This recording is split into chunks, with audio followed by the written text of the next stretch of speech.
Dear student, welcome to Chanakya academy. It's me Anand Yadav.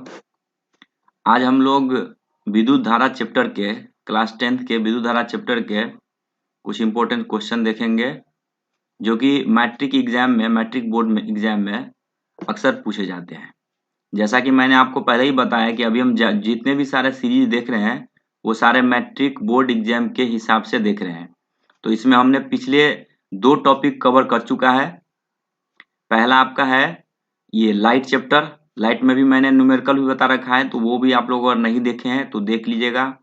और इससे पहले मैंने एक वीडियो और अपलोड किया है, उसमें मैंने मात्रक के बारे में बताया है कि मात्रक हम कैसे निकालते हैं, तो वो भी आप लोग जरूर देख लीजिए क्योंकि इसमें आपको हेल्प करेगा. वो वैसे भी आप फिजिक्स पढ़ने से पहले मात्रक तो आपको पता ही होना चाहिए. तो आइए शुरू करते हैं हमारा पहला क्वेश्चन. देखिए हमारा पहला क्वेश्चन है कौन अर्धचालक है. इसमें से कौन अर्धचालक है? तो देखिए कौन अर्धचालक नहीं है? तो सिलिकॉन और जर्मेनियम ये आपका क्या है? अर्धचालक है. और पारा क्या आपका? अर्धचालक नहीं है. तो इसमें आंसर कौन सा हो जाएगा आपका? पारा. इसका मात्रक होता है ये, इसका संकेत Hg होता है. ये देखिए हो गया. आगे दूसरा क्वेश्चन हमारा वोल्ट बाय एम्पियर प्रदर्शित करता है. वोल्ट बाय एम्पियर जो होता है आपका, ये हमारा होता है क्या? ओम होता है. ठीक, ओम को ही हम लोग वोल्ट बाय एम्पियर बोलते हैं.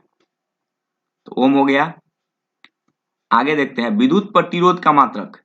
विद्युत प्रतिरोध का मात्रक क्या होता है आपका? ओम होता है. आसान क्वेश्चन है ये. उसके बाद विद्युत धारा का मात्रक. विद्युत धारा का मात्रक आप लोगों को पता होगा, एम्पियर होता है. बहुत इंपॉर्टेंट क्वेश्चन है, ये अधिकतर पूछे जाते हैं. ये टॉपिक चूंकि लंबा है तो इसमें हम लोग पार्ट बाय पार्ट करेंगे. ये हमारा पहला पार्ट है. उसके आगे भी संभवतः आपका 2 या 3 पार्ट और हम अपलोड करेंगे, लेकिन हम सारा का सारा क्वेश्चन करेंगे. क्लास 10th में याद रखिएगा, क्लास 10th में आपको विद्युत धारा और लाइट चैप्टर यानी कि प्रकाश, ये दोनों ही मोस्ट इंपोर्टेंट है. इसी दोनों से ही ज्यादा क्वेश्चन आपको आएगा. आगे हमारा है 1 2 3 ओम. 1 2 और 3 ओम के 3 प्रतिरोध को श्रेणी क्रम में जोड़ा गया है. देखिए श्रेणी क्रम में जब पूछेगा तो समतुल्य निकालने के लिए बोल रहा है, तो हम डायरेक्ट उसको जोड़ देंगे. तो कितना हो जाएगा? 1 जो 2 जो 3 यानी कि 3 3 6 ओम हो जाएगा हमारा. इसी में अगर आपको ये पूछता है, ये क्या बोलते हैं, समतुल्य, ये श्रेणी क्रम के जगह पे आपका समांतर बोलेगा तो आप 1/, करके जोड़ देंगे उसको. ठीक, 6 हो गया आपका. छठा क्वेश्चन हमारा विभवांतर का मात्रक. ऐसा मात्रक क्या होता है? विभव और विभवांतर दोनों का मात्रक आपका वोल्ट होता है. ठीक, वोल्ट हो गया हमारा. विभव का मात्रक इसका भी मैंने बताया अभी, वोल्ट होगा. ठीक, अगला है, आगे कह रहा है कि 100 वाट और 220 वाट के विद्युत बल्ब के तंतु का प्रतिरोध क्या होगा. देखिए आपका आर बराबर फॉर्मूला होता है, आर बराबर आपका फॉर्मूला होता है V²/P. आर बराबर क्या होता है? V²/P. लिख लीजिएगा. तो V², इसका हम लोग स्क्वायर करेंगे और इससे डिवाइड कर देंगे, यानी 220 गुने 220/100. तो क्या हो जाएगा हमारा आंसर? 484. ठीक, आगे है हमारा टंगस्टन निम्नलिखित में से किस ताप पर पिघलता है. टंगस्टन किस ताप पर? टंगस्टन एक ऐसा है, ये है क्या बोलते हैं, इसका फिलामेंट के रूप में हम लोग यूज करते हैं, पता होगा आप लोगों को. ठीक, तो बहुत ज्यादा इसका ताप होता है, यानी कि गलनांक इसका बहुत अधिक होता है. 3500 डिग्री सी इसका आंसर हो जाएगा आपका. अगला क्वेश्चन है विद्युत शक्ति का ऐसा मात्रक वाट होता है. विद्युत शक्ति का ऐसा मात्रक क्या होता है? वाट. आसान क्वेश्चन है ये. उसके बाद है प्रतिरोध का ऐसा मात्रक. तो प्रतिरोध का ऐसा मात्रक क्या होता है आपका? ओम होता है. ठीक, आगे देखेंगे 12 वोल्ट विभवांतर के 2 बिंदुओं के बीच 2 कूलम आवेश को ले जाने में किया गया कार्य. तो देखिए W कार्य बराबर होता है क्या आपका फॉर्मूला?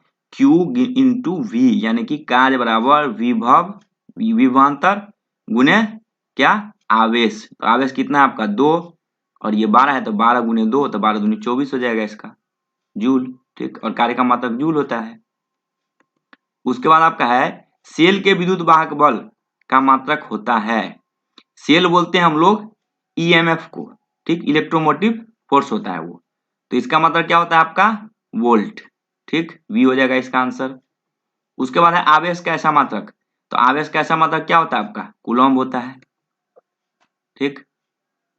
उसके बाद जब किसी तार चालक से विद्युत धारा प्रवाहित होती है तो गतिशील कण होते हैं।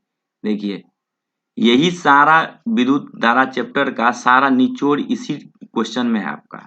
अगर आप लोग ये समझ गए तो विद्युत धारा समझ गए, समझिए मेन कंसेप्ट इसी में है। कोई भी चालक वायर जो होता है, चालक का मतलब तार, ठीक, बिजली में जो हम लोग तार यूज करते हैं, तो इसमें जो गतिशील कण होता है, देखिए कोई भी चीज पर आवेश जो होता है वो किसके वजह से होता है आपका, इलेक्ट्रॉन या प्रोटॉन के वजह से, ठीक। तो इलेक्ट्रॉन ही एक ऐसी है कण है जो क्या बोलता है मूव करता है, तो क्या हो जाएगा आपका इसमें इलेक्ट्रॉन हो जाएगा, ठीक। यानी कि तार के अंदर चालक के अंदर जब इलेक्ट्रॉन हरकत करती है तो विद्युत धारा यानी आवेश उत्पन्न होती है, तो इसका हो जाएगा आपका इलेक्ट्रॉन, ठीक। उसके बाद है निम्नलिखित में से कौन विद्युत का सुचालक है, निम्नलिखित में कौन विद्युत का सुचालक, आसान क्वेश्चन है। सल्फर तो होगा नहीं, प्लास्टिक तो होगा ही नहीं, आयोडीन नहीं होगा, तो क्या बच गया आपका ग्रेफाइट, पेंसिल में जो हम लोग यूज करते हैं, ठीक, जो ग्रेफाइट बोलते हैं। उसके बाद आपका है विभवांतर का ऐसा मात्रक, चाहे विभव हो या विभवांतर हो, दोनों का ऐसा मात्रक क्या हो जाएगा आपका वोल्ट, इसे वी से हम लोग डिनोट करते हैं। देखिए विभवांतर को भी हम लोग वी ही लिखते हैं और वोल्ट को भी वी ही लिखते हैं, याद रखिएगा। आगे विद्युत बल्ब का तंतु किस धातु का बना होता है, विद्युत बल्ब में जो फिलामेंट होता है, आजकल तो वो बल्ब आ नहीं रहा है, आजकल तो सीएफएल आता है, तो पहले जो बल्ब आता था वैसे अभी भी देखने को मिल जाएगा आपको, देखिएगा तो उसमें जो फिलामेंट होता है ऐसे सांप के तरह ऐसे ऐसे घुमा हुआ, वो क्या होता है आपका टंगस्टन होता है, ठीक। उसके बाद आपका 19वां क्वेश्चन है 10 ओम एवं 20 ओम के दो प्रतिरोध को श्रेणी क्रम में जोड़ने पर समतुल्य प्रतिरोध होगा। ये मैंने इससे पहले भी इस तरह का क्वेश्चन कराया है, और देखिए मैं कुछ न्यूमेरिकल क्वेश्चन भी करा दूंगा आप लोगों को आगे, मैं कुछ न्यूमेरिकल क्वेश्चन का भी एक वीडियो डाल दूंगा, क्योंकि विद्युत धारा लंबा चैप्टर है और इस पे आप जितना ज्यादा हो सके बढ़िया से रिवाइज कीजिएगा, क्योंकि ज्यादा क्वेश्चन आपको इससे आएगा, ठीक। तो इसका क्या हो जाएगा आपका हमारा पूछ रहा है क्या श्रेणी क्रम, तो श्रेणी क्रम में हम लोग डायरेक्ट जोड़ देते हैं, तो 20 और 10 कितना हो जाएगा 30, तो कितना हो जाएगा आपका 30 ओम, सॉरी यहाँ पे मिस्टेक हो गया है बी में लिखने में, 30 ओम हो जाएगा आपका आंसर, ये सी, हाँ सही है सी, 30 ओम हो जाएगा आपका, ठीक। किसी बल्ब से 220 वोल्ट पर 2A की धारा प्रवाहित होती है, तो फिलामेंट का प्रतिरोध निकालना है। ये तो सिंपल क्वेश्चन है आपका, क्या हो जाएगा R इक्वल टू क्या होता है V बट्टे I, ठीक। तो 220 में हम 2 से भाग कर देंगे तो कितना हो जाएगा 110। ये हमारे थे कुछ important question matric board exam के लिए जो कि बहुत जरूरी है, इसे आप लोग नोट कर लीजिएगा अच्छे से और रिवाइज करते रहिएगा। बहुत जल्द हम अगला वीडियो लेकर के आएंगे। वीडियो देखने के लिए हमारे चैनल के साथ जुड़े रहने के बहुत बहुत धन्यवाद। हमारे चैनल को लाइक कीजिए, सब्सक्राइब कीजिए और जितना ज़्यादा हो सके शेयर कीजिए। Thank you.